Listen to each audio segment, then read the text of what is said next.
Breaking news अवां सां share कयूं पिया। MK मगवान मुस्तफ़ा कमाल अदलिया मुखालिफ बयान ॾियण ते गैर मशरूत माफ़ी वठी छॾी। मुस्तफ़ा कमाल सुप्रीम कोर्ट कराची रजिस्ट्री में हल्फी बयान जमा करायो। आऊं जजिस जो दिल सां एहतराम करियां थो, ख़ासि तौर आला अदालतुनि जे जजिस जो अदलिया ऐं जजिस जे अख्तियारनि ऐं वक़ार खे बदनाम करण जो सोचे बि नथो सघां। MK मगवान वधीक चयो त अदलिया जे हवाले सां ॾिनल हर बयान, ख़ासि करे 16 मई वारे प्रेस कॉन्फ्रेंस ते गैर मशरूत माफ़ी घुरां थो, मुअज़्ज़ज़ अदालत खां मुआफ़ी जी दरख़्वास्त ऐं पाण खे अदालत जे रहम करम ते छॾियां थो।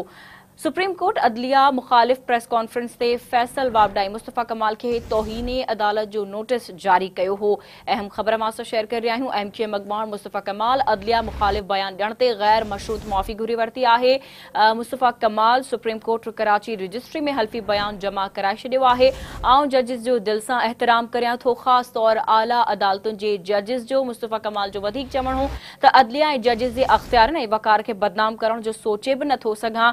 MK मगवान वधीक चयो त अदालत जे हवाले सां ॾिनल हर बयान, ख़ासि करे 16 मई वारी प्रेस कॉन्फ्रेंस ते गैर मशरूत माफ़ी घुरां थो, मुअज़्ज़ज़ अदालत खां मुआफ़ी जी दरख़्वास्त ऐं पाण खे अदालत जे रहमो करम ते छॾियां थो। मुस्तफ़ा कमाल जो हल्फी बयान सुप्रीम कोर्ट अदलिया मुखालिफ प्रेस कॉन्फ्रेंस ते फैसल वाबडाई मुस्तफ़ा कमाल खे तौहीने अदालत जो नोटिस जारी कयो हो।